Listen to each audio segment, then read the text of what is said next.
Friends, ఈ ప్రపంచంలో ఎవరైనా తప్పు చేస్తే ఆ తప్పు చేయగానే పోలీసులు వచ్చి వాళ్ళని జైల్లో వేస్తారు. వాళ్ళు చేసిన క్రైమ్ను బట్టి వాళ్ళకు శిక్ష అనేది విధిస్తారు. కానీ పూర్వకాలంలో కొన్ని శిక్షలు మాత్రం అతి భయంకరంగా విధించేవారు. ఈ వీడియోలో మనం అలాంటి చరిత్రలో ఇప్పటివరకు వేసిన అతి క్రూరమైన శిక్షల గురించి తెలుసుకుందాం. వీడియో ఇంట్రెస్టింగ్గా ఉంటుంది, స్కిప్ చేయకుండా పూర్తిగా చూడండి. మీరు కనుక మొదటిసారి మా వీడియో చూస్తున్నట్టయితే కింద ఉన్న రెడ్ కలర్ సబ్స్క్రైబ్ బటన్ని ప్రెస్ చేయండి. అదేవిధంగా పక్కన వచ్చే బెల్ ఐకాన్ని అన్ని ఆల్లో పెట్టుకోండి. Number 1, thumb screw. ఈ పద్ధతిని ఎక్కువగా తప్పు చేసి దొరికినప్పుడు వాళ్ళని జైల్లో ఉంచినప్పుడు వాళ్ళ దగ్గర నుంచి నిజాలు రాబట్టడానికి దీనిని ఉపయోగించేవారు. ఇది ఎలా పనిచేస్తుందంటే దీని మధ్యలో చిన్న గ్యాప్ లాంటి నిర్మాణం ఉంటుంది. ఇందులో మన బొటన వేలను పెడతారు. మధ్యలో ఒక స్క్రూ లాంటి నిర్మాణం ఉంటుంది. ఈ స్క్రూను టైట్ చేసిన కొద్దీ ఆ మన వేళ్ళు అనేది గట్టిగా అయ్యి మనకు నొప్పి లేవడం స్టార్ట్ అవుతుంది. దీంతో మనం నిజాలు చెప్పేస్తాం. అదేవిధంగా నిజాలు కనుక చెప్పకపోతే దీన్ని పూర్తిగా గట్టిగా కనుక టైట్ చేస్తే మన వేళ్లలోని ఎముకలు కూడా పూర్తిగా విరిగిపోతాయి. అప్పుడప్పుడు వేళ్లతో పాటు కాళ్ళను కూడా వేసి ఇలా టార్చర్ చేసేవారు. దీనిని ఎక్కువగా 16th to 19th century వరకు యూరోప్లో దీన్ని ఎక్కువగా ఉపయోగించారు. Fear of anguish. దీనిని మెటల్తో తయారు చేసేవారు. దీంతో టార్చర్ పెడితే అది మామూలుగా ఉండదు. ఇది ఎక్కువగా ఎవరైనా దైవదూషణ చేసినా, మహిళలకు గర్భస్రావాన్ని పోగొట్టాలని ట్రై చేసిన స్వలింగ సంపర్కుల కోసం దీన్ని ఎక్కువగా ఉపయోగించేవారు. ఇది మెటల్తో తయారు చేసి 4 ఆకుల వంటి నిర్మాణం దీనికి ఉంటుంది. ఈ ఆకుల వంటి నిర్మాణాన్ని స్త్రీ యోనిలో కానీ, స్వలింగ సంపర్కులు చేసే ఇతర పాటలలో కానీ, లేకపోతే అబద్ధాలాడిన దైవదూష చేసిన వాళ్ళు నోట్లో పెట్టి పైన ఉన్న స్క్రూని తిప్పడం ద్వారా దాని ఆకులు అనేవి వెడల్పయ్యేవి. దాంతో వాళ్ళకు చాలా నరకం కనబడుతుంది. ఎంత నరకం అంటే వాళ్ళు చచ్చిపోవాలనుకునేంత నరకం దీని ద్వారా కలుగుతుంది. ఇది కూడా ఎక్కువగా యూరోప్ కంట్రీలో 16th centuryలో వీటిని ఉపయోగించేవారు. Number 3, iron maiden. Iron maiden అనేది గ్రీజులు పూర్వకాలంలో ఉపయోగించే ఒక ఫేమస్ టార్చర్ టెక్నిక్. దీనిని 18th centuryలో ఎక్కువగా వాడేవారు. ఇవి ఐరన్ మెయిడిన్స్ అనేవి ఒక ఇనుప బాక్స్ లాంటి నిర్మాణం ఉంటుంది. ఇందులో కత్తుల్లాంటి సన్నసన్నని నిర్మాణాలు ఉంటాయి. ఇందులోకి ఒక వ్యక్తిని లోపలికి పంపించేవారు తప్పు చేసిన వాడిని.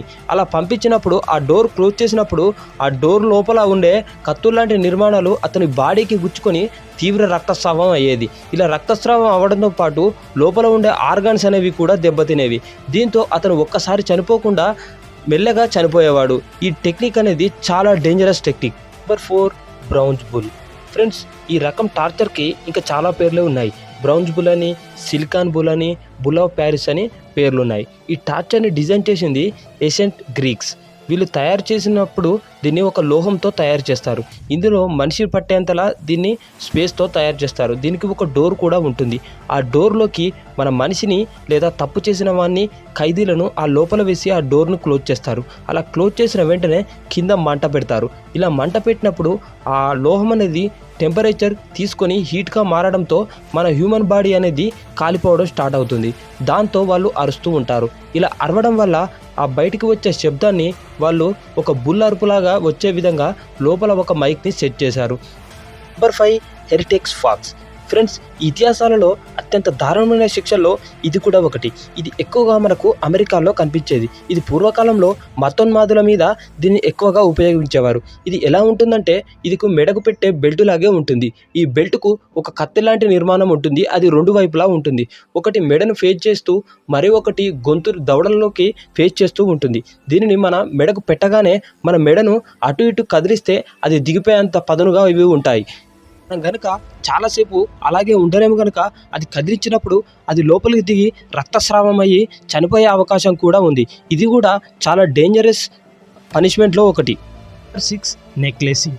ఫ్రెండ్స్, మనం తప్పు చేసినప్పుడు సాధారణంగా అయితే ఒక కఠినమైన శిక్షను విధిస్తారు. అదే కానీ బ్రతికున్న మనిషిని అయితే కాల్చి చంపడం మీరు ఎప్పుడూ చూసుండరు. దీనిని నెక్లెసింగ్ అంటే మనిషిని సజీవ దహనం చేయడం. ఇది ఎక్కువగా మనం సౌత్ ఆఫ్రికాలోని నైజీరియాలో చూడొచ్చు. రేప్ చేసిన వాళ్ళ మీద ఈ శిక్షను విధిస్తారు. ఈ ఒక రబ్బర్ టైర్ని మన బాడీకి పెట్టి దానిపై పెట్రోల్ పోసి నిప్పు అంటిస్తారు. ఇలా నిప్పు అంటిస్తే ఆ టైర్ ఉండడం వల్ల అది చాలాసేపు మండి మనిషి అనేది ఖచ్చితంగా చనిపోతాడు. ప్రజెంట్ అయితే దీనిని నైజీరియాలోని డ్రగ్స్ డీలర్స్ అయిన వాళ్ళు వాళ్ళ శత్రువులను చంపడానికి ఈ టెక్నిక్ని ఉపయోగిస్తున్నారు. ఎంతైనా ఇది చాలా దారుణమైన శిక్షల్లో ఇది కూడా ఒకటి. నెంబర్ 7, స్ప్రింగ్ బౌ. ఇతిహాసాల ప్రకారం బాణాలనేవి మనం పక్షులను జంతువులను వేటాడి మన ఆహారం కోసం ఉపయోగించేవారం. కానీ పూర్వకాలంలో ఈ స్ప్రింగ్ బ్యారోస్ అనేవి మనుషులను చంపనీకి కూడా ఉపయోగించేవారు. ఒకవేళ మనుషులు ఏదైనా తప్పు చేస్తే ఈ స్ప్రింగ్తో చాలా గట్టిగా వేసి వాళ్ళను పరిగెత్తమని చెప్పి బాణాలు వేసి చంపేవారు. ఇప్పుడు చాలా రకాల శిక్షల కన్నా అప్పుడు పూర్వకాలంలో ఉండే శిక్షలే చాలా దారుణంగా ఉండేవి. డెడ్ మ్యాన్ క్యాచర్ ఫ్రెండ్స్, దీన్ని ఎక్కువగా 18th సెంచరీలో యూరోప్లో యుద్ధ సమయాల్లో ఉపయోగించేవారు. దీనికి ఒక పొడవైన చెక్క లాంటి నిర్మాణం ఉండి దీనికి సన్నని స్పైక్ లాంటి పదునైన పళ్ళ లాంటి నిర్మాణాలు ఉంటుంది. ఇది మన నైడిం సైడ్ కంటే కొంచెం పెద్దగా ఉంటుంది. దీన్ని యుద్ధం చేసేటప్పుడు గుర్రం మీద స్వారీ చేస్తున్నప్పుడు ఇతర గుర్రాల రైడర్లని కింద పడి లాగడానికి వీటిని ఉపయోగించేవారు. ఇది చూడడానికి చాలా గాయాలు కలిగించేది, అదేవిధంగా ప్రాణాలు కూడా పోయేవి అప్పుడప్పుడు. ప్రపంచంలోనే అత్యంత దారుణమైన శిక్షల్లో ఇది కూడా ఒకటి.